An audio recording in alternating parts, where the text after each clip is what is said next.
claire conscience de notre mission xam nañu métier bu ne dafa am ay inconvénients ak ay avantages comme li nga tuddee avantage par rapport ak xale yi dem vacances ñu ànd ak xale yi dem vacances peut-être ñun mën nañ ko jàppee avantage mais on n'a jamais demandé l'égalité parce que la loi 61-33 bi jël fonctionnaire au Sénégal yépp waxul égalité tout est arrimé à des hiérarchies à des diplômes ça moom il faut que mu clair par rapport à ça et ñun également nous sommes assez responsables pour bët yenuwul mais xam na lu mu attan on ne fera jamais comme au Ghana il y a quelques années faire de telle sorte tirer ba économie nërmeelu xalaatuñu ko et mu fekk ni également en parlant de responsabilité ñun gëj nañu grève xëy na da ngeen ñu tàmm si kii bi rek depuis avant Covid bi 3 ans grève ñu durant ces 3 ans là chaque année ñu bind des lettres d'alerte ne gouvernement bi prenons les vacances ñu discuter sereinement tranquillement sur certaines questions sur des questions de gouvernance ak sur des questions pécuniaires sur des questions de gouvernance sànq honorable mu ngi koy wax yu bari réglé wul c'est dans notre corps te yaa ngi côtoyer ay enseignants tu es à Fongolémi tu dois avancer normalement pour des questions de gouvernance à la fonction publique le recrutement pose problème de telle sorte que ceux qui sont là-bas pratiquement ne sont pas à la hauteur tu fermes ta classe pour venir régler ton reclassement c'est un problème de gouvernance pour nga avancer da ngay tëj sa classe pour ñëw avancer au 21e siècle et pourtant au niveau des finances muy fracture numérique bi am voilà au niveau des finances le directeur l'a réglé en ce moment au niveau des finances sa acte ngay jël télécharger ko ñu régler ko mais au niveau de notre carrière mun nga toog 10 ans nga waroon avancer soo ñëwul régler ko tu vas à la retraite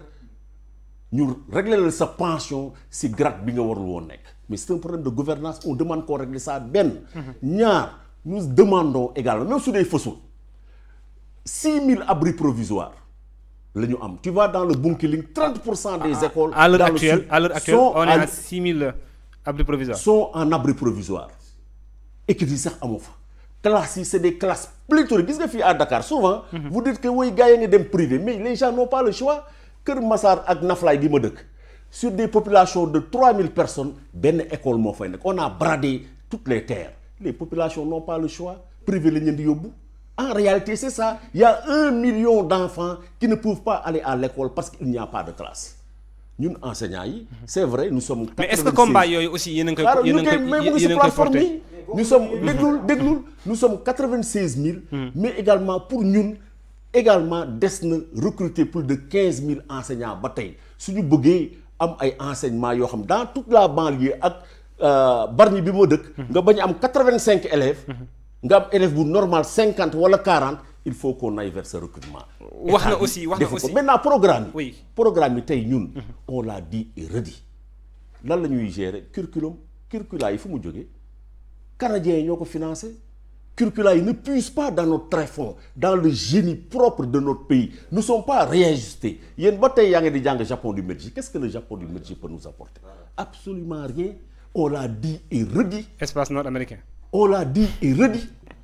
maintenant c'est vrai honorable il a wax na surtout si problème niveau vraiment ñun enseignants yi surtout ñun enseignants aussi on dañu recruter suñu bopp et il l'a assumé temps Abdou Diouf fekk ngeen fa ay aile de dinde temps Abdoulaye Wade scandale bu gën a rëy mooy le quota sécuritaire gis nga tey au moment où je vous parle je le dis peut-être suñu yenn camarades dañ ko dégg mer am na si enseignants yoo xam mënuñu leen sax utiliser dañu leen mujj def surveillant ñun ñooy responsable kan moo leen recruter ce sont les enseignants qui sont battus pour qu'on relève le niveau de recrutement avec PTF yi les partenaires financiers ne leen suñu école mu ngi yàqu parce que cette boîte à Pandore la nañ ko relever Serigne Mbaye Thiam malgré dañu amoon ay bis def si lu rafet mu am ñu am niveau yoo xam tu vas dans les CRFPE les inspecteurs de disent ça on a un bon niveau mais malheureusement les jeunes Sénégalais viennent dans l'enseignement faute de mieux en attendant mieux suñu gisee mieux daw.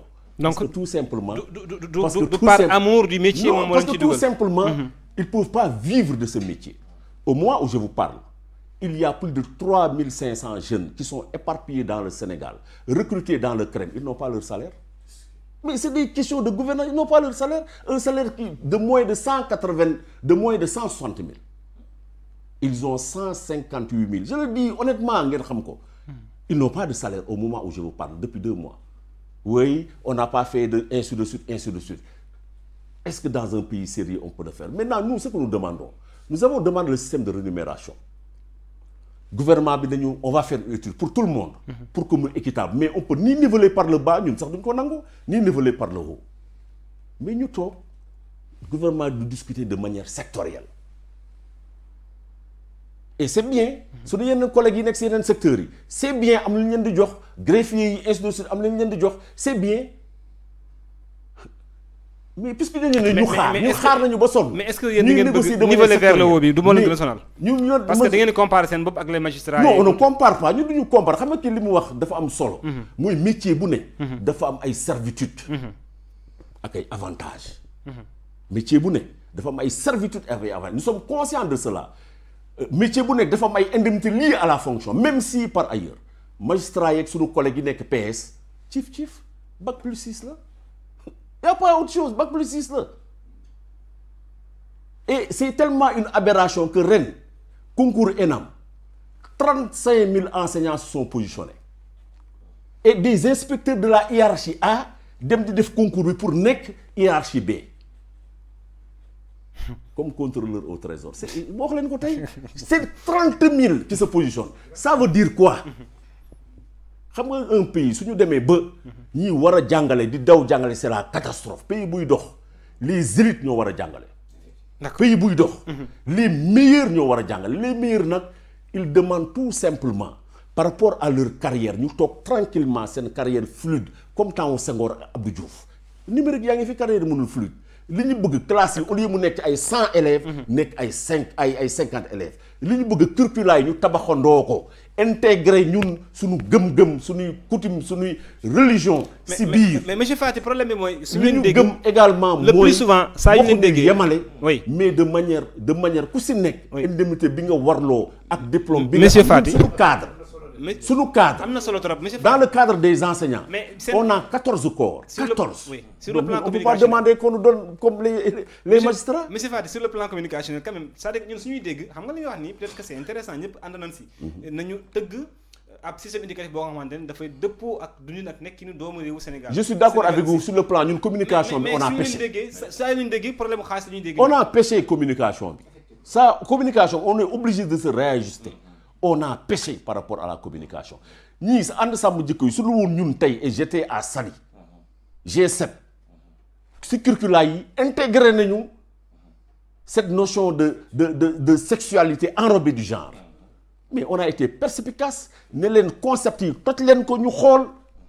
Mais nous avons dit faux. Au lieu de nous arrimer lu solo ci curricula yi ñuy arrimer ay lo xamni commande extérieure suñuy curricula ñu taxaw